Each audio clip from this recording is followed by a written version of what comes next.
Çayandek soğuk kulavatını vatandaşım, ahırda bir işe kız gap kılman deb vadi beripti men sizge vadamni. İşqi aşura görüp öttünüz.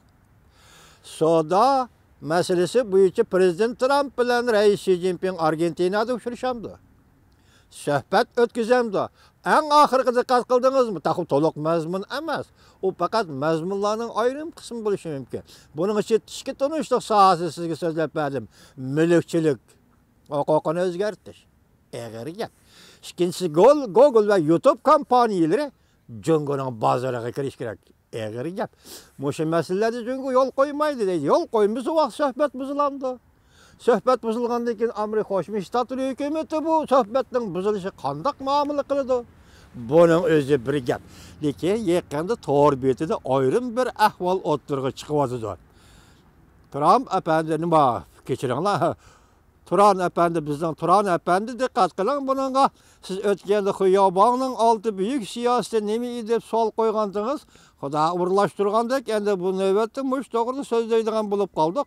Bu alt siyasetni men sizga tafsiliy vatandoshlarga tafsiliy tushundiraman ham so'zlayman. Kelar qatim so'zlagan vaqtda qancha jiddiy vaziyat kesim uni qo'yib qo'yib turib, men shu Xiyobon to'g'risida e'lon qilingan ikki parcha maqolani tayyorlab sizlarga so'zlayman vatandoshlar to'lib badi. Men shikatim badi yurib yolg'onchi bo'lib qoldim. Sababi vaziyat jiddiylashib ketib sizlarga deyman degan gapim deyinmay, jiddiy vaziyatni jiddiy xabar qilib yetkazish yo'lini tanlab oldim. Endi bugun Xiyobon to'g'risida to'xtab turaylik. Endi bugun kelyapmiz, boshda o'qidik Govingoy bu 2 yilga yaqin vaqt ichida datalashning ichida qoldi. Til haqoratning ichida qoldi. Balki Uyg'urlarning ichida hozir ma'lum reislar, ma'lum joylarda hozir maxsus odam tillaydigan guruhlarni quribdimish. Xuddi Xitoyga o'xshash. Xitoymi shundoq maxsus odam tillaydigan guruhlarni atalmish demokratlar qurib chiqib, Govingoyni 2 yildan bir haqorat qildi, tilladi. Fakat onu qo'llagan kishi eng oxirgi hisobda Sao Changching degan odam bir odamni qilib qoldi. Boshqalar masalan Go Baoshing Govingoyni haqorat qildi.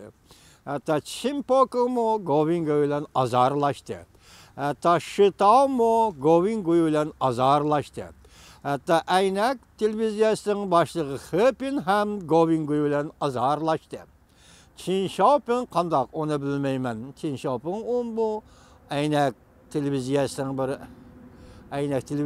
bir tahririydi. Ahirgi hisobda kelib, ondan Avustraliyalik, ya'ni bir eylem bor, u kishi Govingoy bilan maxsus elishdi, qarama-qarshi elishdi.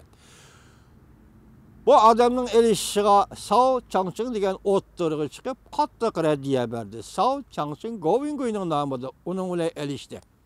İsmini to'liq unutib qolmayman bu Xitoyniki. Uning bilan elishdi. Bu elish jarayonida 2 yildan beri Govingoy haqiqatan ko'p azor tortdi, yolg'onchi dedi. Material pash qilishi yolg'on dedi.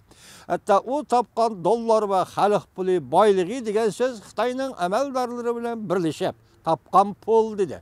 Xitoy bilan bir niyatdagi odam, balki Xitoy hukumati, hozirgi hukumat Amerikaga o'rinlashtirgan odam dedi. Mush deyishlarning hammasi endi bugun inkor bo'ldi. Qanday inkor bo'ldi desangiz, buni ko'rib turibsiz. 20-kuni, 11-oyning 20-kuni New York shahrida maxsus yig'in muxbirlarni kutib olish yig'ini chaqirdi. Yuqorida uning so'zlaganlarining qisman mazmunini sizlarga anglatdik, lekin masalaning negizi nada desangiz, bu muxbirlarni kutib olish yig'iniga riyosatchilik qilgan kishi Steve Bannon efendi Taxatunugullah Aqsarayda sobiq maslahatchi, bosh maslahatchi bo'lib turgan kishi edi. Bu qatim bu kishi Govingoyning muxbirlarni kutib olish yig'iniga riyosatchi bo'ldi.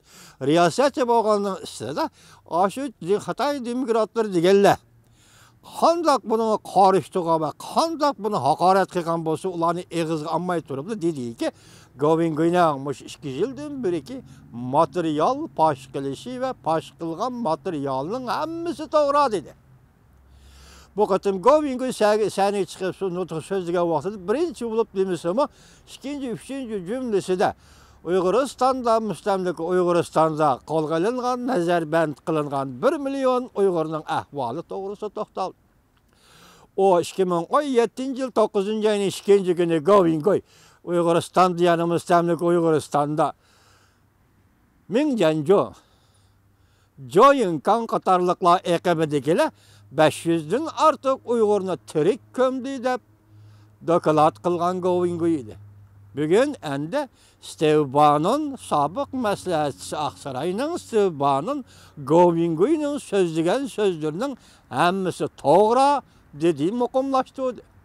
Demek Xitay'la müstemlik Uyguristan'da 500 neferden artık Uygur'unu tirik kömgelligimi rast bulup çıktı.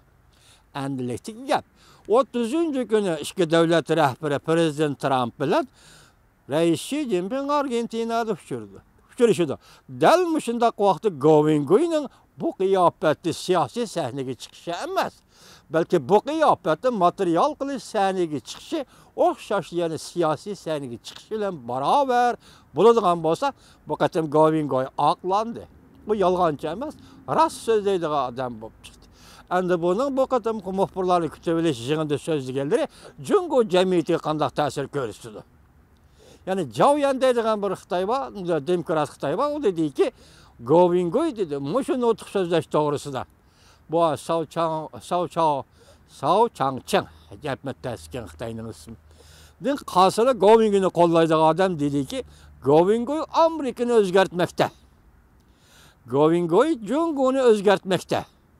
Bu iki sözün mənisi intayin çunqur. Govingoy Amerika'nı özgertmekte degeni de Amerika Qo'shma Shtatları siz bu kudretlik devlet münasebet kılıvatkan Jungo degen mana mushundaq devlet. Jungo rehberleri degen mana mushundaq rehber. Dikkat qiling degan gap bilan hozir Govingoy Amerika'nı özgertmekte. Jungo'nu özgertmekte.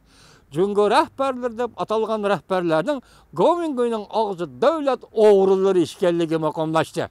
Ey Jungo'luk sana rehberlik kılıvatkanla o rehber emez. Rehber bulu salayetiğimi taşmaydı.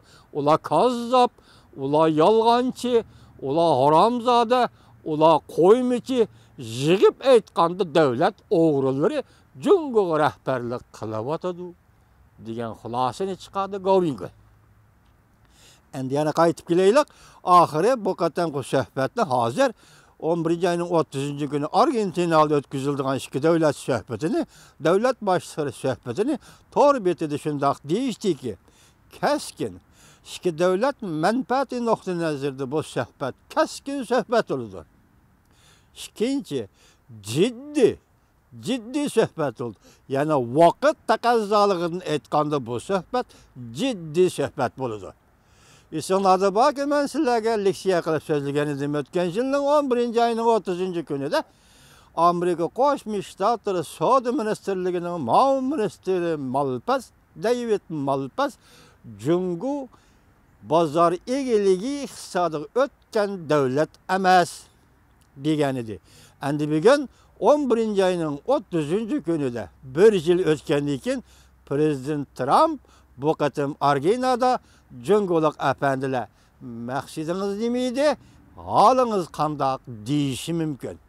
Çünkü şunundan qaraganda her qandaq devleti meyli demokratik devlet bolsun, meyli müstabit devlet bolsun, iki qo'lliq tayyorlik bo'ladi. Men bu yerda Amerika Qo'shma Shtatlar to'g'riliq gap qilmayman. Xitoyning hozir iki qo'lliq tayyorlik qilayotganligini ko'rib oladi. Vatandaş bir tarafdan joyillik bilan qarshilashish. Karşılaştığın ahiri neticesi nime? Bunu Amerika Qo'shma Shtatları kütüp oltamaydı. Çünkü biz dedik ciddilik, vakt ciddiligi. Takazzalık, vakt takazzalığı. Amerika Jungo'nu saklap oltamaydı degen gap. Bu tügüdü. Demek bir yerde Xitay'nın danalığı akmıdı. İkinci kol tayyorlik biz ahiri dedik. O ikinci kol tayyorlikten başka Jungo hükümeti hazır Jungo'nun iki kısmında siyasi sahatni yolga koyamdı. Degan savolni qo'yman hurmatli vatandoshlar.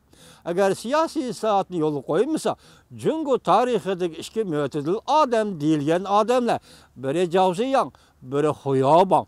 Zhao Ziyang tilga ilinmadi, lekin Hu Yaobangning haykalini qotirishga ruxsat qildi. Uning haykali tiklandi, haykali turg'izildi. Hu Yaobang Tibet doğrusu altın maddelik siyaset, Şinjan yani müstemlik Uygurustan doğrusunda altı maddelik siyaset belgilegen idi. Ben ağırlıkta sözlegende bu siyasetine qarasam, Xitayla özleri qılğandek emas. 1980-ci yılı Amerika Qoşmuş Ştatlarının Cumhuriyet Halk Cumhuriyeti diplomatik münasibət ornatışdan evvel bunda siyasetin o'ttirg'i chiqqanligi, belki Amerikadan kelayotgan g'arb shamilining bu qatim hamda sharq shamilini besib ketganligidir deb faraz qilgan. Chunki mavzudan ömrü bo'yi so'zildiki sharq shamili g'arb shamilini besib ketdi deb. Bu qatim endi g'arb shamili sharq shamilini besib ketdi. Bo'lg'ay.